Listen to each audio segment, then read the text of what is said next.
आज हम बात करेंगे एक ऐसे मसले के ऊपर जो बहुत सारे लोगों को परेशान करता है, फ्लैम, म्यूकस या बलगम। समझेंगे ये हमारी बॉडी में नेचुरली कैसे प्रोड्यूस होती है, इसके क्या क्या इंपॉर्टेंट फंक्शंस हैं, कब ये एक मसला बनती है और इसके डिफरेंट कलर्स किस बात की निशानदेही करते हैं। साथ ही साथ वीडियो के एंड में मैं आपके साथ शेयर करूंगा एक बहुत सिंपल और बहुत इफेक्टिव 3 चीजों से बनी हुई रेमेडी जो आपके बलगम के मसाइल को बहुत हद तक कम कर देगी और आपकी सेहत के लिए बहुत इंपॉर्टेंट साबित होगी। अगर आप इस चैनल पर नए हैं तो इसे सब्सक्राइब करना ना भूलें।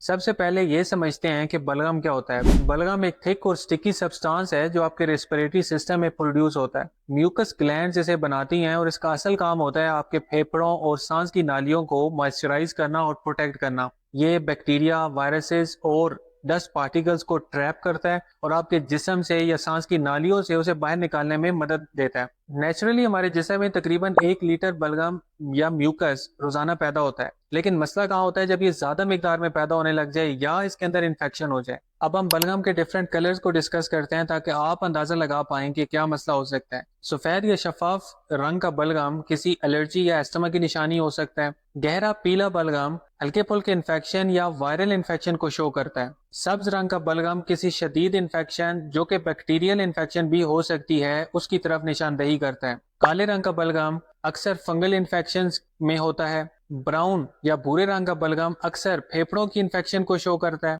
अगर तो बलगम का रंग रेड या गुलाबी है तो ये इस बात की अलामत है कि इसमें खून की मिलावट है जो नाक से भी आ सकता है, खुश्क हवा की वजह से भी आ सकता है या विटामिन सी और विटामिन डी की कमी की वजह से भी आ सकता है, जिसमें हमारे जो ब्लड वेसल्स हैं वो कमजोर हो जाती हैं। बहुत रेयर केसेस में ये लंग्स के कैंसर और टीबी की इन्फेक्शन की अलामत भी हो सकता है। अगर इन्फेक्शन बैक्टीरिया की वजह से हो तो ये तकरीबन 10 से 14 दिनों में रिजॉल्व हो जाती है। अगर ये वायरल हो तो ये इससे ज्यादा टाइम लेती है। अब इस बलगम के हल के लिए 2 तरह की ओटीसी मेडिसिन का सहारा लिया जाता है। एक वो है जो आपकी कफ या म्यूकस को सप्रेस करते हैं जिन्हें हम सप्रेसेंट्स बोलते हैं। एक वो है जो इसको एक्सपेल आउट करती हैं जिन्हें एक्सपेक्टोरेंट्स बोलते हैं। लेकिन अगर आप कफ या म्यूकस को सप्रेस करेंगे तो इससे आपकी इन्फेक्शन ज्यादा देर तक आपकी बॉडी में रहेगी, आपका इम्यून सिस्टम और वीक हो जाएगा। इसी तरह एक्सपेक्टोरेंट्स के भी काफी साइड इफेक्ट्स हैं जैसे वॉमिटिंग, डायरिया, कॉन्स्टिपेशन, दिल घबराना या किडनी स्टोन्स। तो इस मसले का असल और बेहतरीन हल क्या है? मेरे ख्याल में नेचुरल रेमेडीज बहुत इफेक्टिव हैं बलगम के मसले से निजात के लिए। अपनी रेमेडी शेयर करने से पहले मैं कुछ इंपॉर्टेंट रिकमेंडेशंस देना चाहूँगा बलगम को पतला करने के लिए। कुछ सप्लीमेंट्स जिन्हें आप अपनी डेली रूटीन में शामिल कर सकते हैं, जिनमें सरे फहरिस्त है zinc 50 milligram once a day. इसके अलावा विटामिन डी का इस्तेमाल कर सकते हैं 10,000 इंटरनेशनल यूनिट्स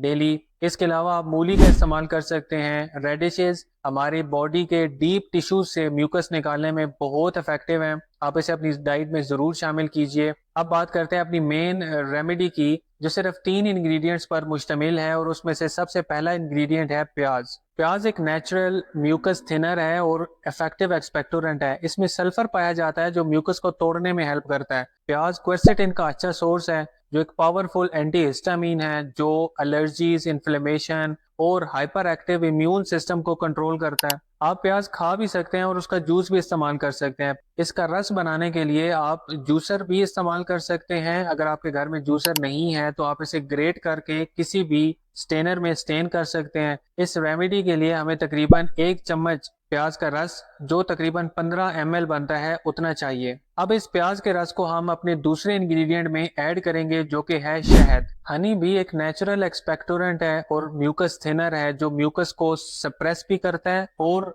बॉडी से बाहर निकालने में भी मदद देता है।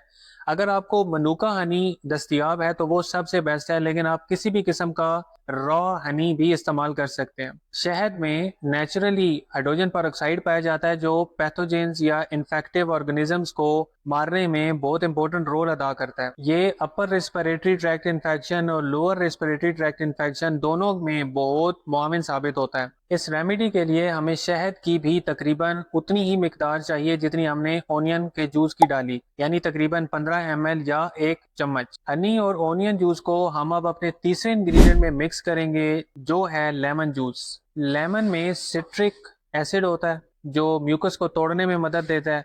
इसके अलावा इसमें विटामिन सी होता है जो हमारे इम्यून सिस्टम को सपोर्ट करता है। इसका खट्टा और बिटर टेस्ट आपके म्यूकस को आपकी बॉडी से बाहर निकालने में बहुत मदद करेगा। हमें तकरीबन 2 चाय के चम्मच यानी तकरीबन 30 ml लेमन जूस चाहिए। अब आप इन 3 इंग्रेडिएंट्स को 1 कप पानी में मिक्स करें और दिन में 3 बार पिएं। इस रेमेडी को इस्तेमाल करने के बाद आप बहुत फर्क महसूस करेंगे। आप इसमें कुछ और चीजें भी ऐड कर सकते हैं जैसे कि एप्पल साइडर विनेगर, ये भी एक नेचुरल एक्सपेक्टोरेंट है, आप इसका 1 चम्मच उसमें शामिल कर सकते हैं। ये भी म्यूकस को तोड़ने में बहुत हेल्प करता है। इसके अलावा आप इसमें अदरक का इस्तेमाल कर सकते हैं। अदरक नेचुरल एंटी इन्फ्लेमेटरी है, एंटी बैक्टीरियल प्रॉपर्टीज रखती है। ये एक बहुत ही सिंपल और बहुत इफेक्टिव रेमेडी है। आप कुछ दिन इसे ट्राई करके देखें और कमेंट्स में अपनी राय से जरूर आगाह करें कि आपको कितना फायदा हुआ। इसके कोई साइड इफेक्ट्स नहीं हैं और ये आपके बॉडी के इम्यून सिस्टम को भी स्ट्रॉन्ग करेगी। इसके साथ साथ ये कफ को भी सप्रेस करेगी, म्यूकस को थिन भी करेगी और एक्सपेक्टोरेंट के तौर पे भी काम आएगी।